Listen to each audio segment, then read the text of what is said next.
Bir cisim sürtünməz ortamda 30 metr bölü saniyə sürətlə müəyyən hündürlükdən atılır. Buna görə cismin düşmə müddəti nə qədərdir?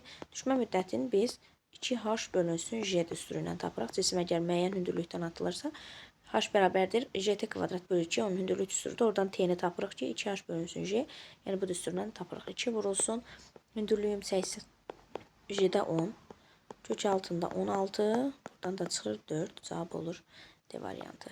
Sürtünmələrin önəmsənmədiyi bir ortamda 20 metr bölü saniyə sürətlə müəyyən hündürlükdən atılan cisim 3 saniyədən sonra yerə düşür. Buna görə h hündürlüyü məndən soruşur.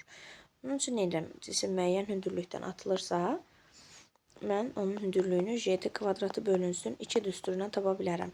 J-nin yerinə 10, t-nin yerinə 3-ün kvadratı, yəni 9 bölünsün 2. Cavab eləyir 45 metr. B variantı olur. Baxaq 3-ün həllinə.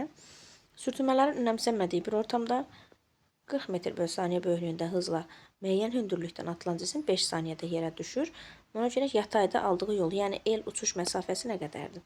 Gəlin el uçuş məsafəsinin düsturunu yazaq. Nəyə bərabərdir? Vx vurulsun t-yə, düzdürmü? Yəni Vx başlanğıc sürəti də dəyişmir x toplananı. Və 0 vurulsun t şəklində yaza bilərəm. Yəni 40 vurulsun 5. Cavab eləyəcək 200 metr. Yəni A variantı olacaq. Sual izahına baxaq. Sürtünmələrin önəmsənmədiyi ortamda bir cisim 60 metr bölü saniyə böyüklüyündə yatay hızla fırlatılır. Yəni müəyyən 60 metr bölü saniyə sürətlə atılır. Müəyyən hündürlükdən. Cismin yatayda aldığı yolu, yəni el uçuş məsafəsi məndən soruşur. O da nəyə bərabərdir? Vx vurulsun t-yə. Vx bilirik ki, dəyişmir. Elə onca V0 yaza bilərik onu.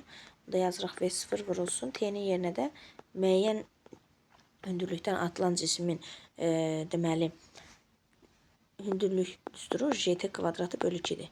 Buradan t-ni də tapanda 2h bölünsün j düsturu ilə biz uçuş müddətini tapmış oluruq. Verilənləri qoyaq yerinə 60 vurulsun 2 vurulsun 45 bölünsün 10. Bərabərdir 60 vurulsun 90 kvadratın 6 eləyir 90, ona böləndə 9, oradan da 3 çıxır. Yəni 60 vurulsun 3, cavab eləyəcək 180 variantı. Sürtünmələrin önəmsənmədiyi bir ortamda V0 böyüklüyündəki hızla bir cisim yatay olaraq, yəni müəyyən hündürlükdən atılır. Yatayda aldığı yol, yəni el uçuş məsafəsi nə qədərdir? 240 metr olarsa məndən başlanğıc sürəti soruşur. Baxın, eli mənə verib 240 metr, düzdürmü? Gəl elin düsturunu yazaq. Vx vurulsun t, x də elə başlanğıc sürətdir də V0 vurulsun t-yə. Verilənləri qoyaq yerinə 240 mənim el uçuş məsafəmdir. V0 məndən soruşur. Aha. T-nin yerinə isə 2h bölünsün j yazırıq. Verilənləri qoyaq yerinə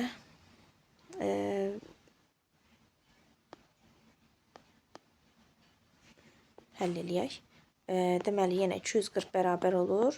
V0 vurulsun, kök altında 2 vurulsun 180 bölünsün 10.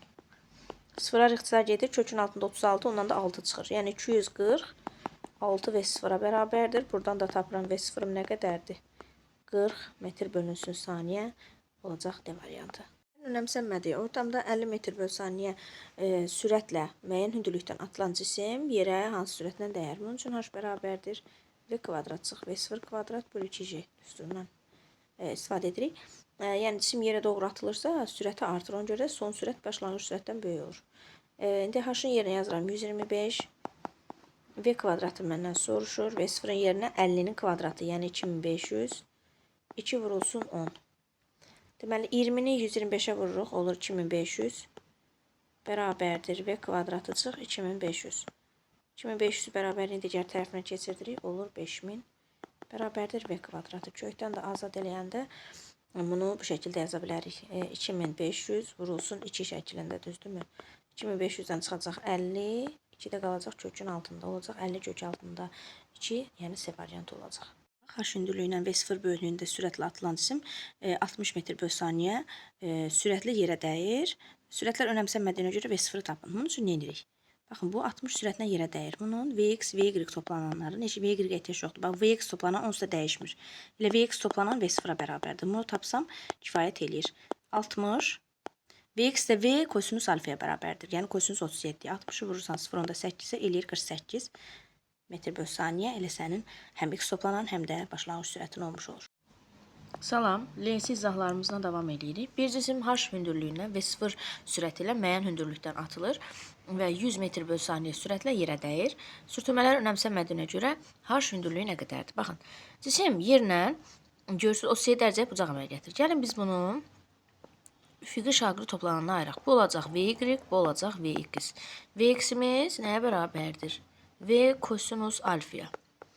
100 vurulsun kosinus 37 dərəcədə də 0.8 alır. Olacaq 80 metr bölünsün saniyə. Y-imizə baxaq. Bu da V sinus alfadır. Yəni 100 vurulsun 0.6 cavab eləyəcək 60 metr bölünmüş saniyə. İndi məndən h hündürlüyünü soruşur. Bax, mən müəyyən hündürlükdən atılan cismin hündürlük üstünü yazıram. H rt kvadrat bölü 2-yə bərabərdir. Görürəm ki, mən h tapmaq üçün mütləq t-ni tapmalıyım. T də necə olur? Müəyyən hündürlükdən atılan cismin düşmə müddətini tapanda nə edirik?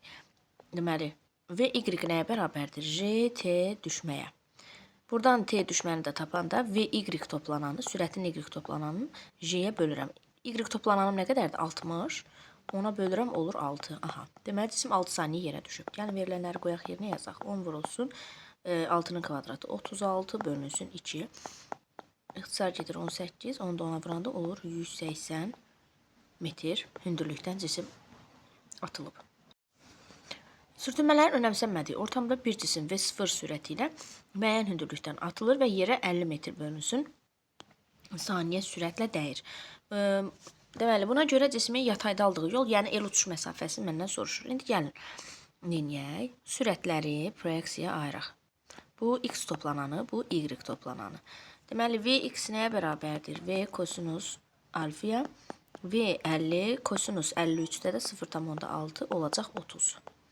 Deməli, mənim Vx-im nə qədərdir? 30-dur. V V sinus alfadır.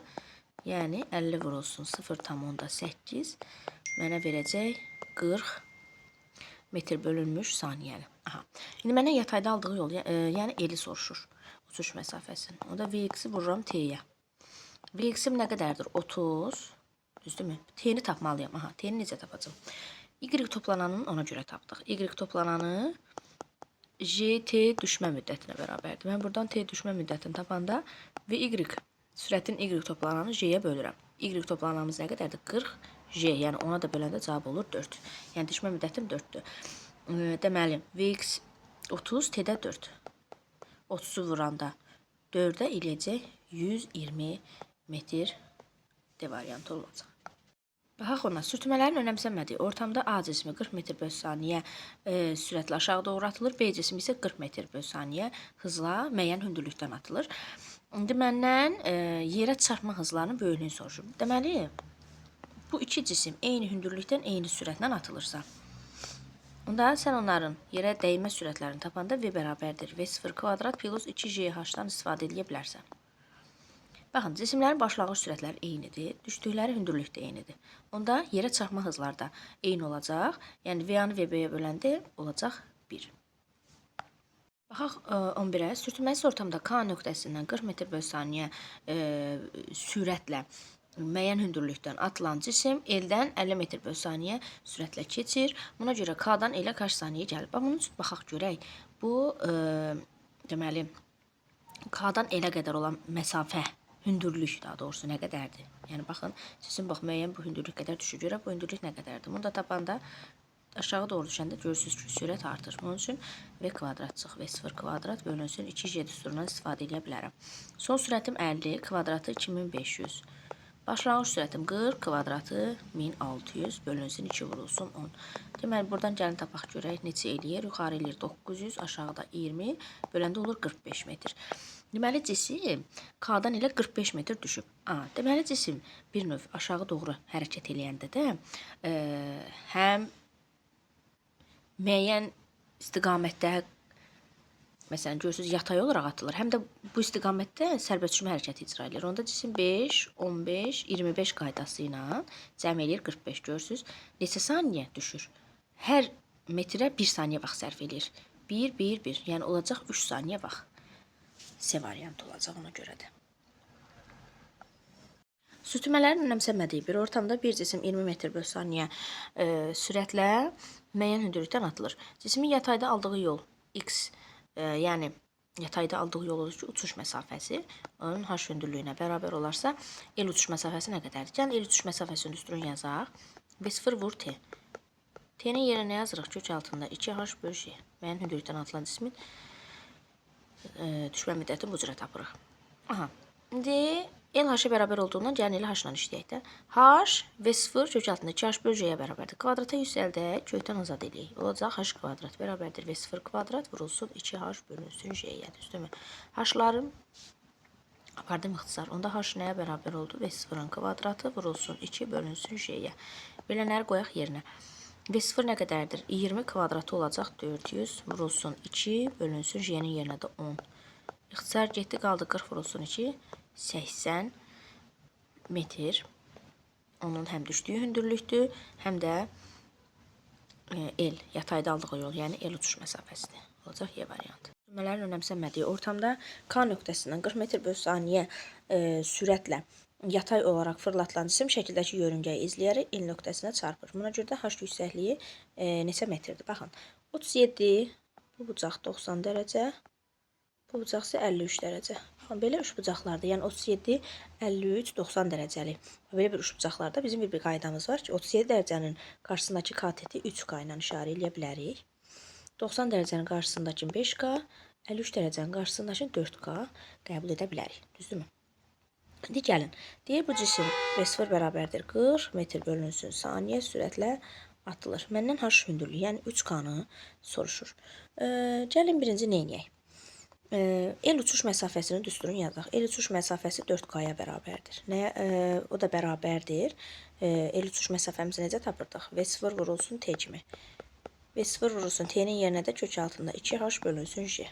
Gəlin qəbul etdiyimiz işarələmələri yazaq. 4K bərabərdir. V0 vurulsun, kökün altında 2 vurulsun. H-ımız nə qədərdir? 3K-dır. 3K bölünsün J-yə. Kvadrata yüksəldək, kökdən azad eləyək. Olacaq 16K kvadratı bərabərdir. V0-ın kvadratı vurulsun 2 vurulsun 3K bölünsün J-yə. K-ların birim bu şəkildə ixtisar apardım. Qaldı 16K bərabərdir. V0-ım nə qədərdir? 40 kvadratı olacaq 1600 vurulsun 6 bölünsün J-də 10. Düzdürmü? 10'da bax, 0 ilə 1 0'ı sildim. 16 ilə 160'ı ixtisar apardım. Burada qaldı 10. Onda K nəyə bərabərdir? 10 vurulsun 6 oldu 60. Aha, deməli mən K-nı tapdım ki 60'dır. Gəlin yerinə qoyaq. H yüksəklik nə qədər idi? 3K idi. Yəni 3K-da 60 olduğuna görə 3 vurursan 60'a olur 180. Cavab olur B variantı. Məndən məsələn el uçuşu soruşsa olacaqdı 4K. Yəni 4 vurulsun 60 olacaqdı 240. Belə. Maraqlı bir məsələ idi.